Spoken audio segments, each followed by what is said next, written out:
Hey guys, welcome back. It's me, Gimpy, and I am here with Pavlovs House, right there for you, by DVG. It's a new game. I am definitely very excited to have this in my hands. And for those of y'all who have not watched it yet, my wife did a real funny Gimpy's Gal Guesses on this, and I talked to her afterwards, and she never saw the face that was on the front of the box. I actually had to point it out to her afterwards because she was just like, I don't get it. It's just a wall. You know, what's the big deal with the wall? And it was like I guess it's like one of those optical illusion type pictures you'll see sometimes where you see a face or you see a dog or something like that. It just wasn't standing out to her, so I was getting a chuckle over that. But definitely watch her video if you haven't. She did a real good job. It was hilarious. But this is Pavlovs House. Like I said, new game by DVG. And it is set during Stalingrad, and it's about the stiff Russian resistance when the Germans were trying to take out the city. And it's at that point when, Stalin said, we're drawing the line here, no farther.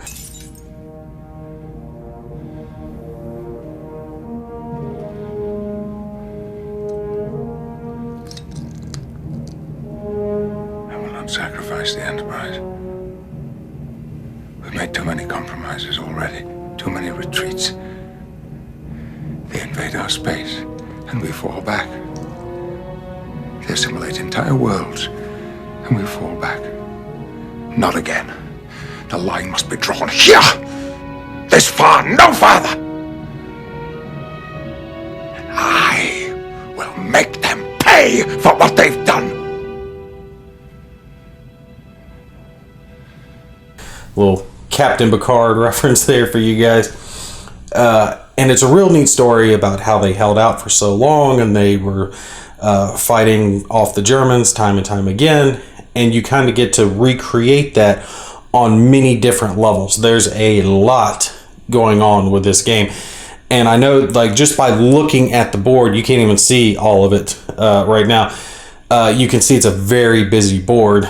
I'm going to bring you down into each specific part, and we're going to talk about the different sections and a little bit about setup, and then we'll get into the actual turn structure and start showing you guys how it's going to go. I don't know how far I'm going to play in it. I know I'm going to play it far enough so you guys can see all of it. It's going to be one of my standard review throughs. I'm going to play through a section of each part of the game, but maybe not a whole campaign of it. The game can end quickly. There are some instant death scenarios, like if the Germans get into Pavlovs House, it's game over. It just depends on what goes on, but we'll touch on that here in a little bit. It is neat that they do have the Kickstarter counters. So the game has standard counters that just have like little Russian guys on them. I'll throw them in the corner for you. But then some of the Kickstarter backers actually got their picture on the counter, so you can actually play with yourself. Well, yeah, okay. You guys know what I mean. You can play, like, if you backed it, you can have a counter that's got yourself on it. Kind of funny. I actually found out the designer of the game, a gentleman named David, his wife is actually on one of the counters. I think she backed it, and my wife was complimenting her, and it just was funny. They were kind of joking back and forth, but definitely interesting game. And one other thing I want to point out before we kind of get down into the sections is when I said about the board being busy, it's a neat depiction at different levels. All right, so you're kind of over here looking at the grand scope, and you see how it's got this little line drawn right here, and then the middle section is a blow up of this small little spot right here. So you've got the big war going on the right side, and you're making decisions over here of how to use certain resources you have, AA guns and communications and artillery, and how to get your supplies across, things like that is all going on here. So operational level, and then, or I guess strategic level there, and then you get kind of into the almost tactical level here, where you're down and you see the streets themselves and the Germans pushing in, because you see the little arrow pointing here. This is the house that you're actually defending right here as the Germans are pushing in from all the different directions. And then over here, we are actually inside the house defending it with the individual troops and making all the decisions. And this is the first time I've seen a game done like this, and I like it. I gotta say, it's a neat concept. The little bit of practice play that I've had so far has been real neat. One thing that I have noticed is this game is published by DVG, but it's not, I don't think it's directly designed by them. Like I said, it's designed by a gentleman named David Thompson. And if you look at the board, unlike previous DVG games, you don't see the sequence of play anywhere on the board. Not necessarily a bad thing, because when it comes to this game, there's only 3 things in your sequence of play, all right? And there are 3 player aids for the game, so let me put them in the right order here. So when it comes to the game, you can kind of use these as your sequence of play. You got Soviet cards, German, I'll never say it, Wehrmacht, the German army cards, and then you got Russian counters. All right, so that's your sequence of play. You do your cards, you do bad guy cards, and then you do your counters, and then you just keep repeating.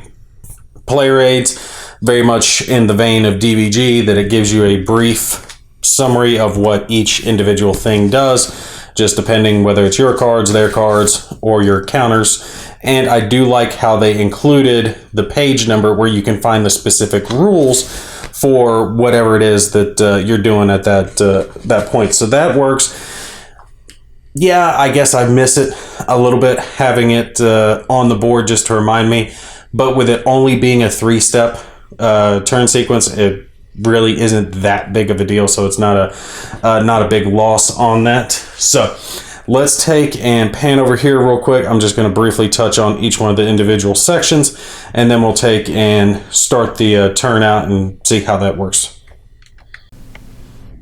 Okay, very briefly here, like I said, this is your strategic level. This is your farthest back point, and all of the little red markings here, and they're not just here, there are some on the other parts of the board, kind of represent the assets that you have in the game that you can use.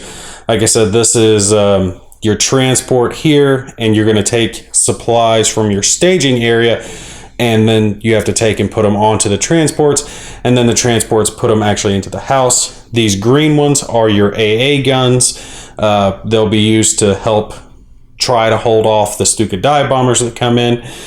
Over here is your artillery battalion, and I like how they have the NATO symbols here too for all of it, and it's the actual units that fought in this, the 1083rd anti-air, and then you've got the 267th anti-air, and then the 32nd artillery over here. So that's a real neat addition to the game. So these can be used to help knock incoming enemy troops back away from you, because like I said, once they hit the house, you're done. So you got to keep them back. Over here, this has a couple of different things going on with it.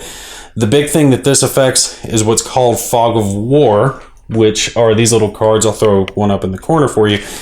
And you can kind of think of this as like wound cards or junk cards that you'll have in some other card games, where its only purpose is to junk up your hand and kind of restrict you. So it's a neat way to simulate losing communications in the game and losing your intelligence elements by having bad things happen to this unit over here, because you start drawing these cards in your hand and you start having less and less access to being able to do actions. Because if you draw 4 cards each turn. If you drew 4 of these cards, you're not doing any actions that round. You're just all Fog of War, and it can limit your actions. So that's a interesting addition to the game. But if you take and actually, and like I said, we'll cover on this more specifically, I'm just kind of briefly touching on it. But if you fill all of these up with the appropriate tokens, you actually get an extra action. So that's a neat little addition. Then you have the 62nd Regiment, I want to say. For some damn reason, when I took that landmine head injury, like, unit designations just were gone. I don't know why. I just lost it. Like battalion, regiment, and pretty much anything above platoon just kind of gets blurry in my head now. I don't know why, but I think it's like the 62nd Infantry, Russian Infantry Regiment or whatever. This is like their headquarters right up here at the top. That's another instant loss, is if you have that area get disrupted. That one take a disruption token, will cause a failure to the game. And you'll have these areas get bombed or hurt. You'll put these suppression, disruption, they're kind of interchangeable. They're used for a lot of different things in the game. Tokens on them. And say 5 is filled, well, if it gets hit again, well, then you're going to put it in the next higher. So if these start filling up too much, you could end up having that take the hit, even if it wasn't the direct spot that was hit, if you get what I'm saying. Because if all of these are hit, have their tokens on it, and then you take another hit in 14, it's going to go to the next highest one that's open, and bam, 18 gets hit. So you have 5 through 18 that are here, and this is your resources. These are where you're making all your decisions for anything that's not related to like direct combat that's going to be conducted at the house. You do have operational support. That is not something that I'm going to cover in this review through. There's a couple of things, since I am a little newer to the game and I was wanting to get this out quick for you guys. There are optional variants to the game that involve operational support cards and tactic cards that make the game more difficult. I am not including the variants in the playthrough. I am just doing the base game. All right. So if you are doing operational support, those cards are going to affect this area. Now let's take and pan over to the center and see what we got going on over there. All right, we're here down at the center. We've got another marker that can take damage, and I'll show you guys again how that's going to happen. It involves like rolling 3 dice and what the number comes up to, but we'll see that when the Stukas come in and start doing their dive bombing. But the big thing to notice here is the different paths of entry that you have around the board and your location here at the center. Again, like I stated, if one of these paths fills up and a German infantry or tank gets to the house, that's game over. So you want to do whatever you can to prevent that.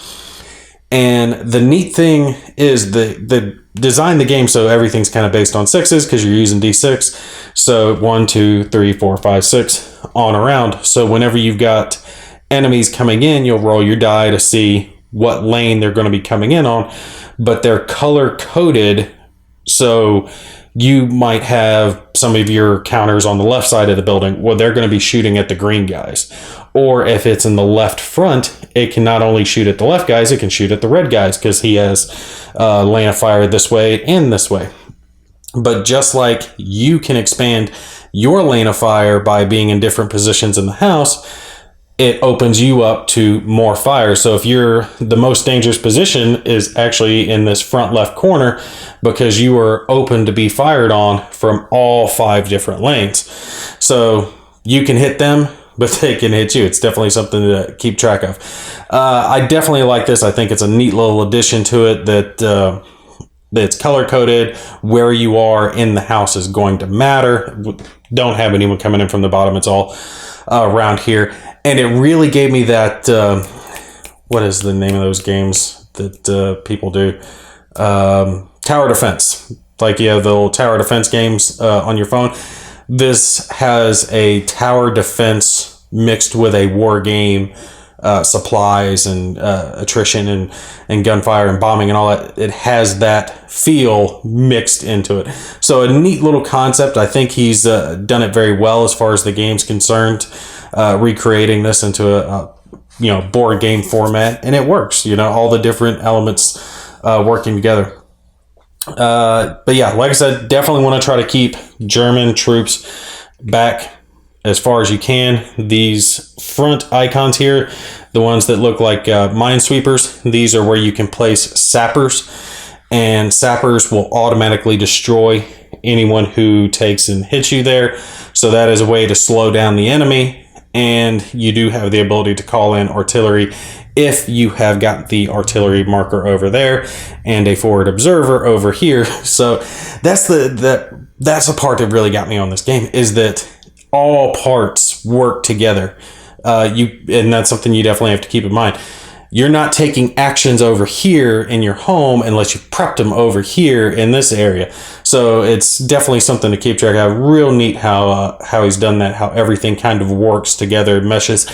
And the choices that you're making now are going to affect what's going on later in the turn, and you have to consider that and make, you know, smart choices for something that you're going to be facing a few turns from now. Like if, you know, this lane's almost all the way filled up, okay, well, time to start putting some fire onto red, try to suppress them, get them moved back. So that takes care of center. Let's look at the house real quick, and then we'll get started on the turns. Okay, over here is the place, the man himself, Pavlovs House. This is where you get down into the nitty gritty of it. You can see the actual floorboards. I like it. It's just a neat looking little house that they got set up here. This is your tactical segment. This is where you're going to be individually moving troops around into the different sections, where you're going to be giving out your individual orders, holding your individual supplies, all that neat stuff that you got going on. Setup for the game is real basic. After you take, and I'll touch on the cards here in a sec, but there are 4 counters that you're going to start with. 4 guys, Pavlov, of course, being one of them, because Sergeant Pavlov is awesome. And if you look in the bottom right of the counter, there is a little white square there, and that little white square designates him as a starting counter. So you're going to have 4 of them that have that white square. The rest of them are going to have a yellow dot, and it's going to be like 1 to 4 or 5, something like that, and that's going to be the cost. You can call in for reinforcements either using your action or your radio, which we'll touch on here in a little bit, and you'll get 2 or 6 reinforcement points just depending on how you're calling them in. So if you get 2 points, you could call in a couple of 1-pointer guys, you could call in a single 2-pointer, or you do have the ability to start getting some heavy crew served weapons that you can take and bring in and put them in positions into the window. So after you take and do your card section, then you do the German army, the Wehrmacht, their cards. So your card actions, bad guy card actions, you're going to do your counter actions. And that's what these little tokens I've got laid out here on the side are for.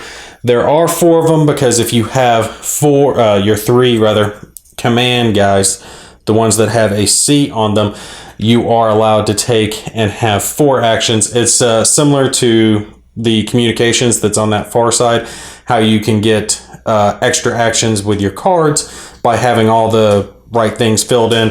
You can get extra actions with your counters by having the right guys on your map. So you want to make sure that you get them there and protect them if you can. But you'll take and do 3 moves, or 4 if you have all your command guys. 3 moves, pushing them out wherever. There are some restrictions that we'll take and cover when we get into it. And then you'll take and do 3 actions that can vary from anything from calling in artillery, issuing attacks towards the German troops that are taking and pushing towards your house, doing suppressions, multiple different things. Let's see what else. Where's my little play right there? German counters.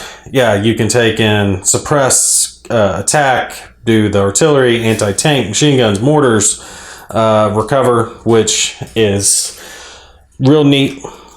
Just think of it like having a counter like in a lock and load tactical game that has a shaken or move marker on it. Once you use somebody, you're going to take and flip them over to their exhausted side, and that just means that they've been used, they've done something.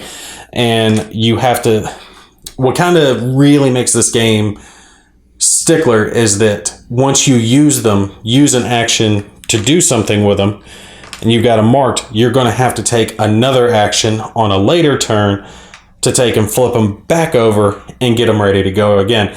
That's why your command guys are so essential when it comes to this game, because commanders can take and issue a command to bring up to 3 guys back, or up to 3 recover actions. So your commanders are essential for this game for action economy.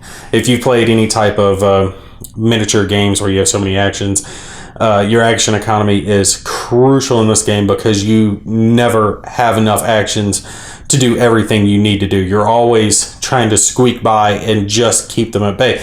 The game does a really good job of making you feel like you're on the cusp of defeat at any moment. So you have to take and keep, what's getting ready to kill me at this moment. Okay, well, we got that taken care of. Okay, well, now this is getting ready to kill me. And it's neat. I think if I remember right on the scoring system, it's like if you score 1 point, it's considered a victory. You know, anything above 1, something like that. I have to look in the rulebook to confirm it. But you're not expected to blast this game out of the water. You're expected to make the best decisions possible to last as long as you can. A couple other things about the house before we take and get started into the game proper. Like I said, it's color coded around your different positions here where you're going to take and put your individual guys that go along with our different lanes. So you see the left side is green, front is red, right side is purple. And again, like I said, most dangerous position is going to be this front left because that's going to have 5 different lanes that can take and fire onto it. But you do, in this position, you have the ability to fire into 5 different lanes. So just like you have the ability to hit a lot of them, they have the ability to hit you. It's something to keep track of. You can have only 1 guy in each one of these spots unless it's 2 guys using a crew served weapon. And the crew served weapon, let's grab a couple of guys here. These guys will have a designation on their counters. You see like G for machine gun there. So it will match up to a weapon counter, and there's different weapon counters, whether they're mortars, anti-tank rifles, things of that nature.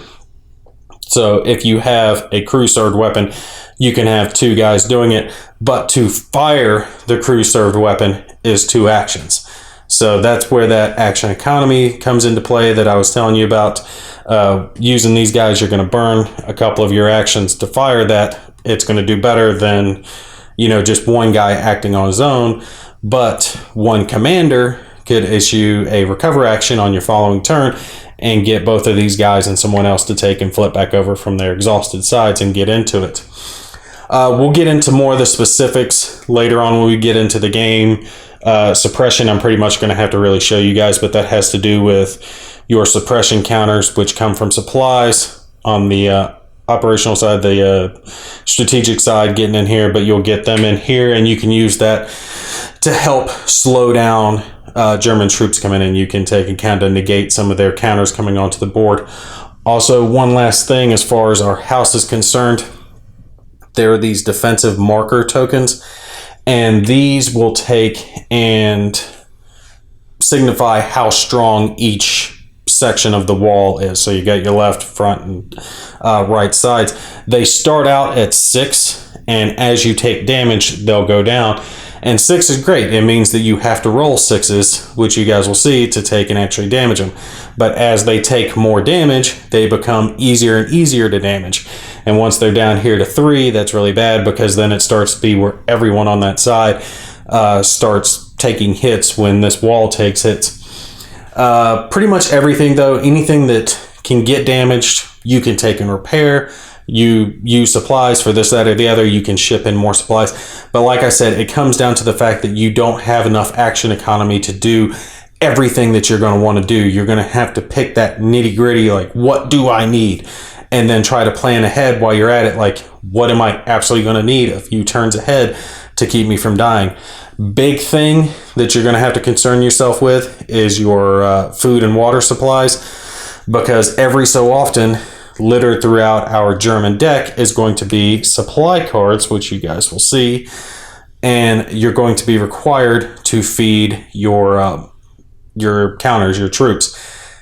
For each one of our little food and water here, we can feed up to 5, but anyone you can't feed,